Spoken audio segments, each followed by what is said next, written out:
I grew up in a very abusive family. My mom was a battered woman, my dad was the abuser, and I had two younger brothers. And so for us, every day was survival. We were very much a church community family, so our whole lives revolved around the church.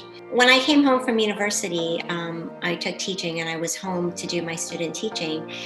One of my brother's mentors, the chaplain of the high school that we all went to, befriended me. And he knew our story. He had been counseling my parents and had been there for my brothers.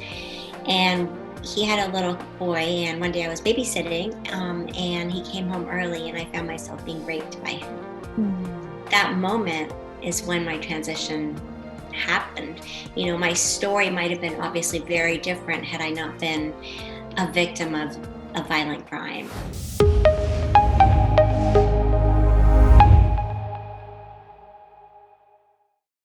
Hello, everyone, and welcome to another episode of Meta Transitions. I am your host, Trisha K. Williams, and we are here today with Reema Sukumaran.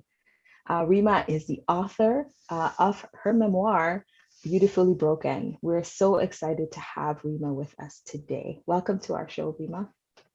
Thank you so much for having me. I'm excited to be here. Wonderful. All right. Okay, Reema. So you wrote this book. It is pretty much a tell-all about your story. And maybe what I'll ask first is, what is your story? So first of all, I am mom of 6 boys, and I'm married to my best friend, someone I asked God for a long time ago. Yes. And his name is Sanjeev, and we have an audiology clinic. He's an audiologist, and I am pretty much a stay-at-home mom. And over the last 2 years, I just finished writing my memoir. And so you asked me what my story is, and for me, I grew up in a very abusive family. My mom was a battered woman, my dad was the abuser, and I had two younger brothers. And so for us, every day was survival. And we were very much a church community family, so our whole lives revolved around the church. And pastors were people that I just looked up to. I mean, when I saw them on the pulpit, they're these kind, gentle souls that just love Jesus. And I used to just wish my dad was a pastor or somebody like that. When I came home from university, I took teaching and I was home to do my student teaching. One of my brother's mentors, the chaplain of the high school that we all went to, but he was still in in high school, befriended me. And he knew our story. He had been counseling my parents and had been there for my brothers. And he had a little boy, and one day I was babysitting, and he came home early, and I found myself being raped by him. So you ask what my transition story is, and I think that moment is when my transition happened. You know, my story might have been obviously very different had I not been a victim of a violent crime. My story would have also been very different had I not been betrayed by somebody that I should have been able to trust. And so that was my transition moment. And then from then on out, it was learning how to live with this identity of being a victim of sexual assault. Yeah, no, thank you for sharing that. And, I'm thinking about what you're saying, and, I'm hearing multiple, transition points, or even multiple trauma stories, in what you're saying there. So not only would you have witnessed, domestic violence as a child growing up in your home, but then, now you're, I guess, using the church as a sanctuary, as a place to, find a sense of peace and calm, and also looking for guidance, right, from people at church. And a pastor is sort of that figure that would give you that sense of sanctuary and safety. And now you're finding that, this person who's supposed to be that sense of safety is the person who betrays you.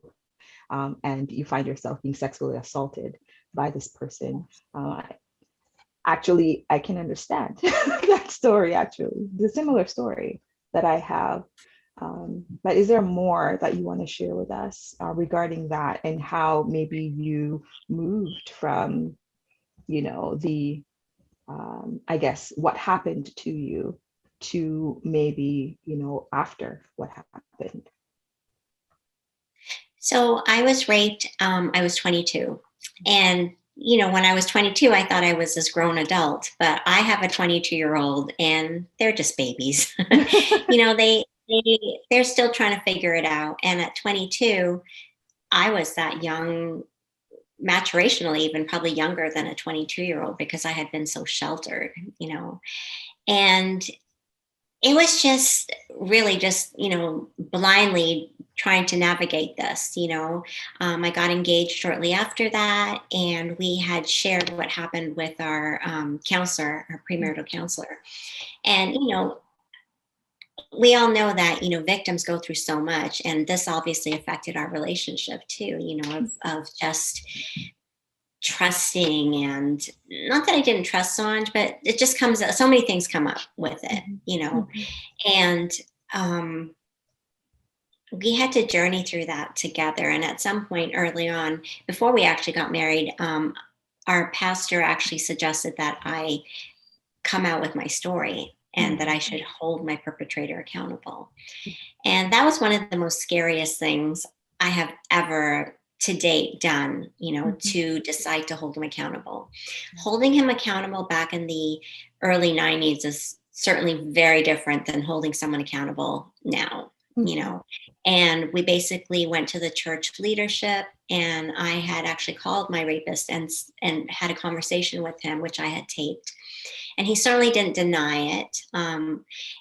And the church, again, the leaders were so disappointing. They, especially back in that day, I know things are different now, so I don't want to, put this all in a big bubble. But back then, we just reprimanded, smacked their hand, and ended up moving them to another conference or a different location.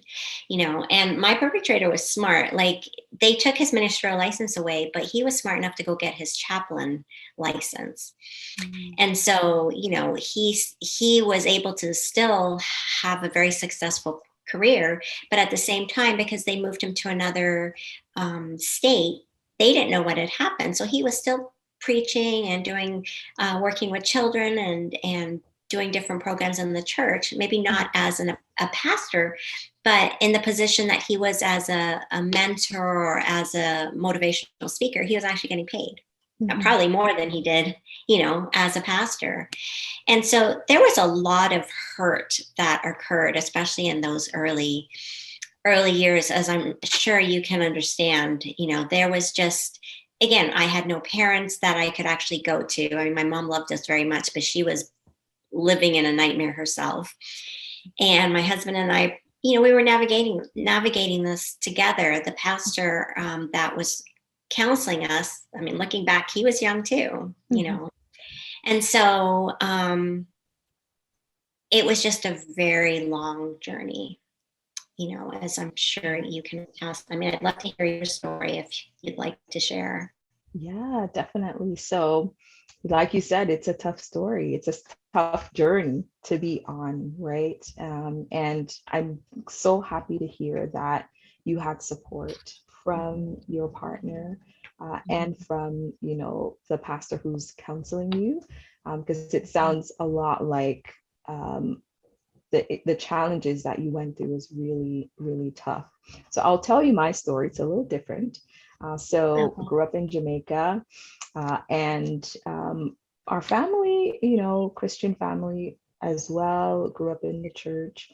And, you'd say that my mom, she is a very generous soul. She loves to give, to a lot of different people. And we came across a young man who was, I guess, found himself in precarious situations. He was sort of born in the wrong community, if you want to call it that. So there are like really war-torn communities in Jamaica that, no matter what you do, unless you get to school and you have a good education, you come out of that community, your life is going to lead down a very specific path, right? So, met this person and had multiple conversations with them. And my mom, approached our family and was like, can we help this person? And basically recognized that, okay, this person could come to church with us, or, slowly maybe get to know our family, as a way to be really cautious, and recognize that this person really needed our assistance. We met their family and all of that. So the person eventually started to live in our home. And it was totally fine at first. We all created a relationship with this person, and this person became sort of like a brother to me. So I was in, I think, high school at the time. I think I was in first form. In Jamaica, we have sort of like the British system. So we go from grade 6, and then grade 7 would be first form, and so on until you get to grade 10, right? Which would be fourth form, or grade 11 would be fourth form.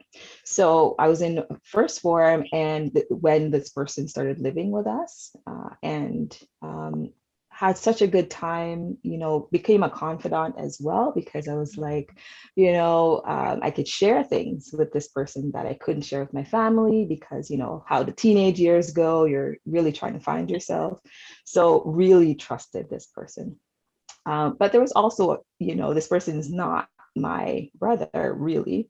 So there's like a little bit of a crush going on, right? I was like, oh, they're handsome and they're new and exciting, and, this new thing happening with our family and all of that. So definitely, emotions are all over the place, but wasn't thinking anything sexual or anything like that. It was actually very far from my mind.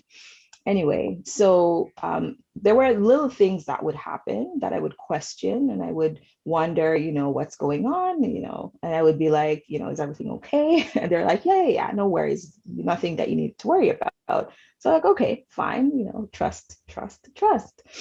Anyway, so one evening we're all watching TV, and I think what I recognized was everybody was leaving, and I was still down there. I love TV, even to this day. I watch TV all the time. And then, what I realized was we were alone. And this wasn't necessarily something that was a bad thing, because we've been alone before in the house and nothing has happened. So I didn't think anything of it. But then I just noticed the person was getting closer and closer to me.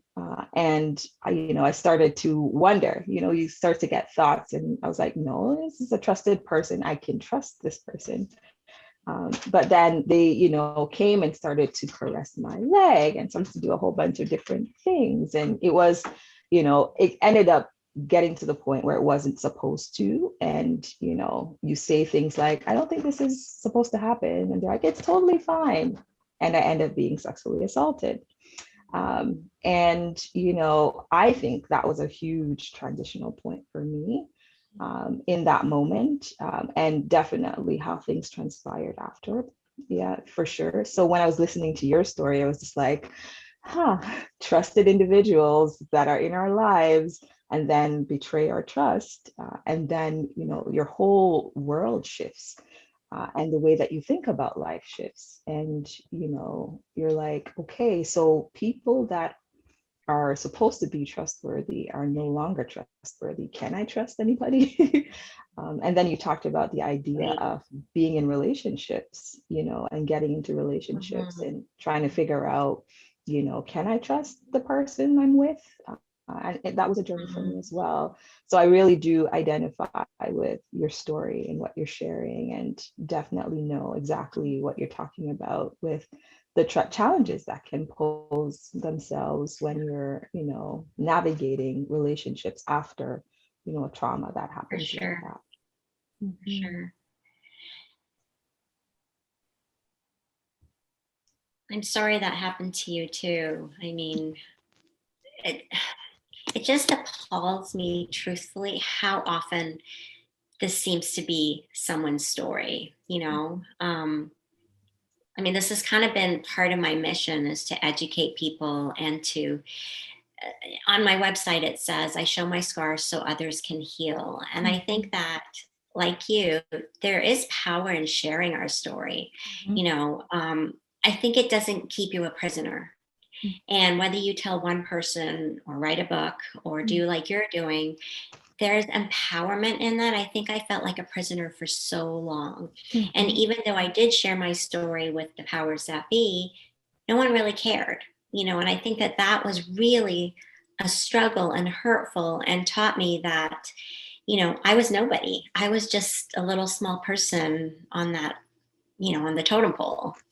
And, with age comes maturity, obviously. And, God definitely walked that road with me. And for a while, I did try to do a little bit as far as, letting people know. But as I said, in that time, I don't think anybody wanted to know. I hear so many stories from people, and one of the stories that sticks in my mind is around the same time, a girl whose dad was a pastor in the church was raped by another pastor, and her parents' response was, just keep it quiet. We don't want to ruffle any feathers in the church. We don't want anything to happen to our church. And I think our priorities were just so wrong. I haven't forgotten about this person because I just can't imagine, so I do hear a lot of people that just keep stories to themselves. I want to actually, can I share a story that actually happened today, if you don't mind? Sure. So recently, one of my sons, well, not recently, he actually told me this a while ago, but I posted about it. And I was talking about how 1 in 6 men are sexually assaulted. And, one of the things is those numbers are kind of just made up if you think about it, because if you do the research, like maybe 90% of victims don't even report it. So where are they getting these numbers from, right? But I wrote a post about, and it was called 1 in 6. And because I have 6 sons, and I have done everything I could to protect my boys. We've talked about it. When they would go on school trips or on church trips, they would come home and I would just flat out ask them, did anything happen? Did someone touch you? And they would just be like, Mom, no, like they would just be so annoyed with me. But I was so determined to protect my children. Yeah. Come to find out a few years later that my son, he's older now, his best friend sexually assaulted him. And this was a Christian family who was up in church every week. This boy plays on praise teams and whatnot. And it was just devastating to me to realize that, it leaves me speechless. This was one of his best friends. This was family that was in our bubble, And so I wrote this on my post, and it was just so incredible today because one of my husband's patients actually commented on it. And he said, and actually he came into the office today, so I actually saw him in person, and it was just phenomenal to me. He's 77 years old. He was sexually assaulted and never told anybody for the last 75 years. And he said to me the first time it was, he's 77 minus 6. So, how many years ago, he said a man in the park said, I'll give you 10 cents to drop your pants down. Well, at 6, it's kind of a silly thing we would do anyways, especially boys, right? Like they just love being silly. But later on, he was assaulted in high school. And then on top of that, he came from a large family. So they shared the bed, siblings, right? Which back in the day, most of us shared beds with our siblings. And I guess his brother was 10 years older than him, sexually assaulted him for years. And I guess 2 years ago, he told his sister about it. And her answer was, that's in the past, don't say anything. And here's silencing that you're talking about is, I'm not surprised actually. That's what people go to, right? That's kind of what we're told to do, but I did bump into him in the office today because he thanked me for, being a voice. And in my heart, it just broke because I can't imagine not telling anybody for 77 years, and his wife only recently found out. And as a victim, and I'm sure you can attest, that's something that's really heavy to live with, It is something heavy to live with. but I also understand it because I kept what happened to me for a while too. Okay. So it's not surprising. And, as a counselor, I've gotten lingo, to be able to share why that takes place. I'm sure you also know too, it's to protect the perpetrator, really, and in my case, it was very much to protect the perpetrator, because I knew exactly what was going to happen to that person if people were to know, because the age that I was a very young age. So even if I were to have given consent, for example, it would have still been statutory rape, right? Based on the law. And I didn't give consent. So it would have been really bad for that person. And I didn't want that to happen, in a sense. So I lived with the fear. I lived with the trauma for quite a while. And I literally only told my parents recently, within the last 5 years, that this happened. So I kept it for years, and I was a teen when it happened. So, and the reason I was able to tell them what happened is because my perpetrator was killed, so they're no longer living. So I got the courage to be able to share what happened, because they won't face that consequence in a sense, which is interesting, because a lot of times people are like, you should share your story, there should be consequence and such. But I don't know, it was quite interesting for me, that idea of wanting that sense of freedom. And the freedom I wanted was the idea that this person wouldn't be able to, influence my life anymore. And them passing or them being killed was very freeing for me. So they're no longer here. So that gave me a sense of freedom to be able to be like, you know what, I can live my life now. And I felt like I was being held back in a lot of ways, when it came to confidence, when it came to being myself, because I knew this person was still alive and could potentially have an influence over me. And it was after their passing that I felt this surge of confidence. And, I recognized that I was allowing that situation to hold me back. And I don't know if you have a similar, situation for you. I'm wondering how you were able to get past what happened to you. And I know that your book is called Beautifully Broken. I don't know if the title has something to do with that as well. Can I go back to your story real quick, though? I have a question. Sure. Okay. Did you not tell anyone till your perpetrator died? So there was one opportunity that I had. So I went to York University and I did psychology there. And one of the things that I was told, if I wanted to do a master's in psychology, it's always good to have, experience on your resume. So I found a place. It had to do with, I guess, women that aborted children, or was pregnant and was thinking about abortion. So what they were doing, they had grief, I guess, classes or groups that they met with. And I was like, oh, this could be a really good opportunity. Plus it was a Christian organization. So I decided to go there. And it was an opportunity that I had while the women were sharing. They shared about, some of them had traumatic experiences that, they got pregnant from. And the facilitator that was there, I opened up a little bit and I shared a little bit with the facilitator. And the facilitator was like, okay, so I could see how, some of this is a part of your story too. So that was actually the first person well, not the first person, like the second person I told from a mental health perspective. The first person I told, which kept me, quiet, went and spread information around to the church.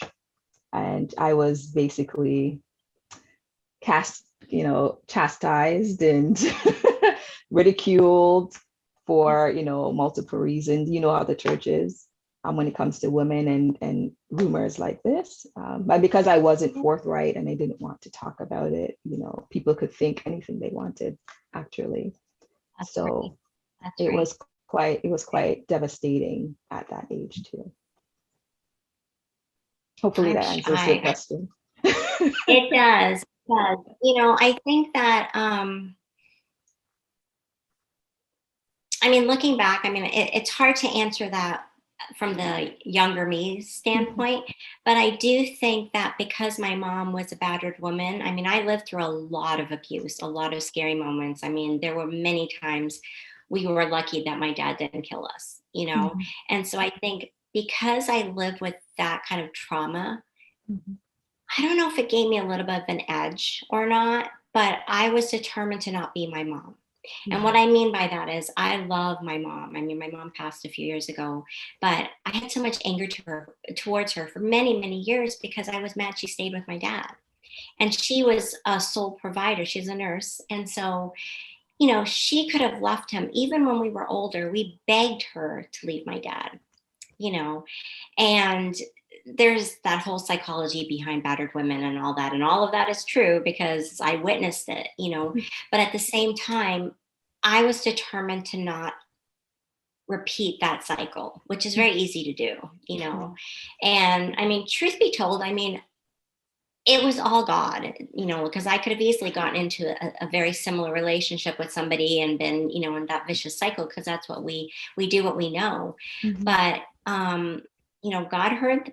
I talk about this in my book. God heard the cries of a little girl, Mhm. and my husband is someone that I met my first year in university, and I had the biggest crush on him. And Mhm. he's 3.5, 4 years older than me, so you know, he just saw this girl that was hyper and just had way too much energy for him. And you know, we became very good friends for 4 years. And so in that time we had a friendship before we had a relationship, which I always recommend. It's you Yes. know, it's great. It's definitely steps to a healthy relationship. But I had so much anger towards my mom, and I think that that anger towards my mom gave me the energy I needed to not want to be a victim, you Mhm. know. And I was very angry with this pastor. I was very angry because he was beloved by our community, Yeah. and he was put on a pedestal. He was, I mean, he was and is probably still an amazing preacher. I mean, when he spoke, you'd want Jesus to come that next day or that moment, you Yeah. know.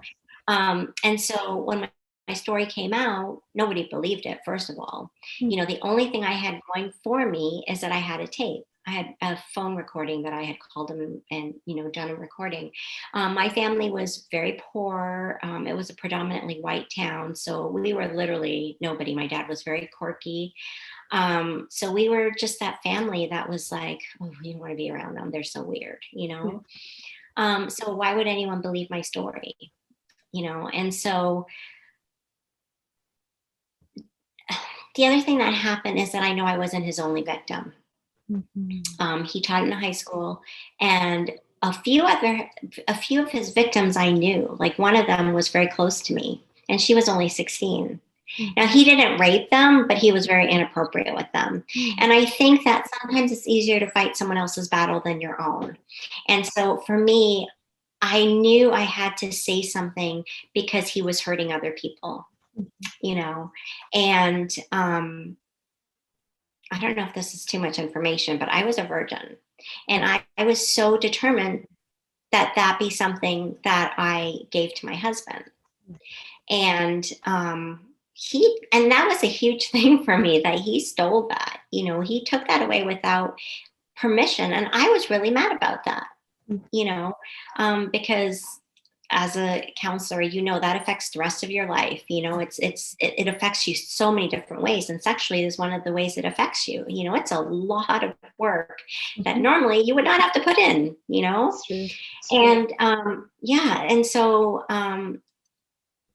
I was angry, and yet I think that I didn't want to stay a victim because I saw my mom being a victim. So for me, I just I looked at it, I think, a little differently. And so, was it the scariest thing I've done coming forward? Yes, it was. I mean, I can just show you my hands right now are trembling, even just reliving that to you. You know, it was such a frightening thing. And I was a very um, quiet, docile person. You know, my own shadow would scare me for that matter, you know. So yes, I did come out. I did tell my story, whether anyone believed it or not. It actually got him moved. And for me at that point, I just felt like, okay, God, I'm doing what I think you're asking me to do, and nothing's happening. So I'm just going to let it go and you do your thing. Mhm. I don't know how much time you want me to talk. It's okay. It's all right. I think we're getting to, the title of the book and maybe why you titled it the way you did. Mhm. Okay. Is that okay? Yeah, that's Okay. fine. Okay. So I would say probably almost 20 years passed, and I was raising my 6 boys, and every little bit, I would think about it and think about doing something, but nothing ever presented itself. Mhm. And then it's probably 7 years ago now. My brother asked me. He was the ministerial director in the British Columbia Conference of the Church, and he asked me if I would share my story. And I was like, yes, of course I would, because I wanted somebody to hear my story. I wanted to use my pain. I didn't want it to go to waste. And I think that was the biggest thing that I was frustrated about is, okay, I had this pain. I want to do something with it. I want to help someone, but God, where are you in this? Like you're not listening to me. But what I learned as we fast forward is that God was just preparing me. I had to become a stronger person, and something that makes you strong is motherhood. You have these creatures that are totally dependent on you. And boy, let me tell you, nothing brings out those, that mama bear than someone hurting your kids. Yeah. And I ended up going to BC and I told my story, and it was a very powerful weekend. I told my story, and that group of pastors heard me, and the ending was that, in 20 some years, never once did anyone in my church say sorry. And the conference president got up and took the mic for my brother, and he said, "You want an apology from your church?" And he said, "I, as the minister of the gospel of the Seventh-day Adventist Church, am sorry." I just broke down in tears, because the truth is, I didn't even know what I was needing to hear until I heard it.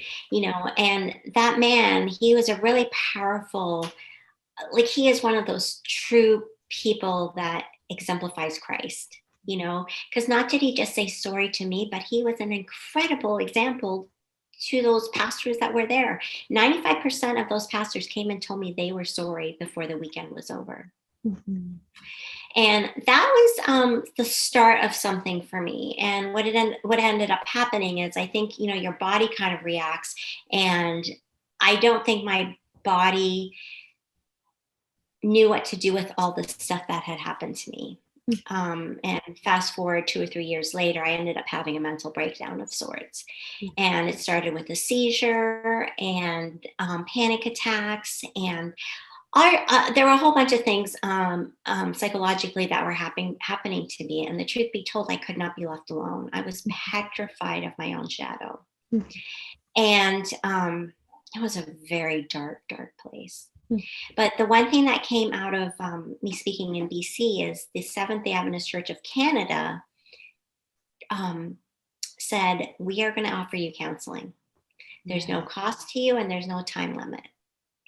And they put me in touch with a counselor, and I have been in counseling for over 4 years. Once a week, 52 weeks of the year for 4 years. And, it's something that has just, it's been a miracle, to be honest, that the Church of Canada, who had nothing to do with it, was still going to be like Jesus. The conference that had happened in, they turned their backs on me to this day. But what has come out of that is that this process of really realizing that I'm broken, broken by my dad, broken by this pastor, broken by men that I should have been able to trust. And it's not been an easy journey, but anything that's worth fighting for is not going to be easy. And I called myself beautifully broken because there's obviously so much in my story. But at the end, I was able to be with my mom ended up dying of idiopathic pulmonary fibrosis. She never smoked a day in her life. It was just one of those things. And basically, she was going to suffocate to death. And I was able to be with her. Kumar and I, my youngest brother, and I were able to be with her those last 6 weeks. I moved in with her and helped her. But really, what God was doing his thing. You know, I was with her those 6 weeks where we spent day and night together. You know, my mom and I, we talked about everything. My mom apologized for this hurt that I had to endure as a young child, you know. And my mom and I mean, it's time that I never would have had, you know. And my mom died, and I have a picture of me holding her hand. And I just looked at my mom's hands, and I have my mom's hands. And we were holding each other's hands. And I just realized that, you know, there is beauty in brokenness. And my mom and I were both beautifully broken, which is where the title comes from. And until Jesus comes again, we won't be whole, but there is truly beauty in brokenness. And sometimes we just have to embrace it. Yeah, I like that. I like that idea of embracing, you know, the brokenness, because out of the brokenness can come, you know, a ministry. Out of the brokenness can come true healing too, in a sense, right? And I think that's what I'm hearing from your story. And very similarly to mine, I felt like, you know, if this didn't happen to me, would I be a counselor today? If that didn't happen to me, would I have so much passion to want to help others, right? And we can't answer those questions because we don't know.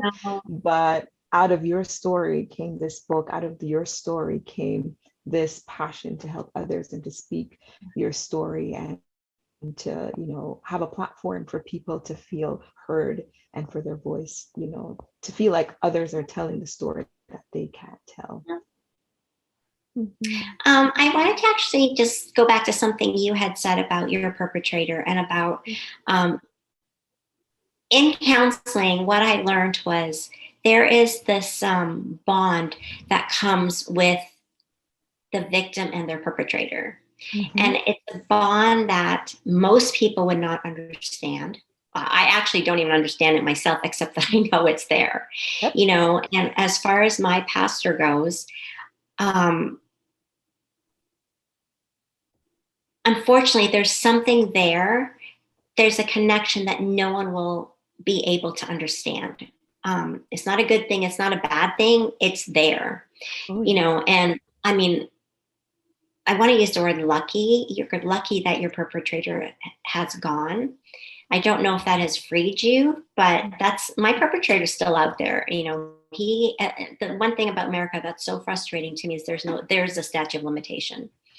Canada does not have that, you know, and in my town, it was 9 years from the time he raped me. Well, I was still a baby.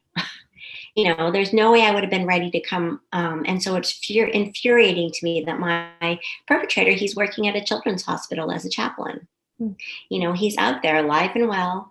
And I don't know if when he dies, if I will have freedom. I'm not sure that I will, because I think that there's something there that actually I had counseling this last week, and I was asked, what are you wanting? And I think what I'm wanting is an apology.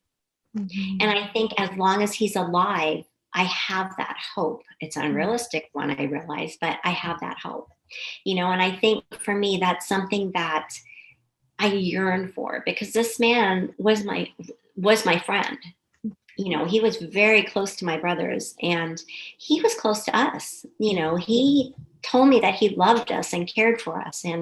And how can someone like say all that and lie? I know they do, but at the time, especially being so young and so vulnerable and having a dad that was beating the crap out of us, I needed to believe him, you know, that he cared. And it's something to this day. I mean, I'm 53 and I still am looking for something, you know, and I'm I'm learning skills to move on, because that may never happen. But at the same time, as a victim, I still look for that from my perpetrator. Mhm. I hear you, and I understand that because a lot of people would be like, what I'm about to say is like, what? You did what? Mm-hmm. When I heard that my perpetrator was killed, I started to cry. In a sense, I mourned their death. And a lot of people were like, what do you mean you're mourning? Like, you should be happy and excited that they're gone. And I'm like, but that's not how I feel, because you're right. There, that connection that's left from Mm-hmm. that incident was still there. And I, in a sense, felt this sorrow and sadness and pain that this person is no longer alive. And it was very confusing to me as well. I was like, why am I going through this agony over this person that drastically impacted my life in a negative way? So completely understand what you're saying. And I know a lot of people who are listening to this who have this story are nodding their heads and are like, yep, I know what that's like, and I understand that. Maybe the last thing I could ask you is, if there are any tips that you can give to people out there that have been sexually assaulted, I actually and wrote. need to not I need to navigate life. Like, is there anything you could share with them? I think the most important thing is that as a victim or as a person that's gone through pain, to realize that you're not powerless. Um, you feel, when you're being violated, you are powerless in that moment, and that's something that comes over and over in my mind, is just the powerless helplessness I felt. But you know what? There's so much, we have so much power inside us to overcome these hurts and these pains. And I'm living proof that it can happen. It's an ongoing thing. Like, I don't know that they'll ever, come to a point where I'm like, okay, I'm 100%. Maybe it will be. But one of the things that I really do try to let people know is you're not powerless. And you're not alone. If this what you're doing is probably one of those reasons to let people know out there that you're not alone. Here's two women right here. And I'd like to say we're pretty awesome. Oh, we are totally awesome. We're awesome, and we are super, super strong, because not a lot of people can do that. But don't sell yourself short. I mean, God has made us incredible human beings, and as women, I think He's given us that super extra strength we need. And so seek help. And the other thing is to really realize that you're not alone.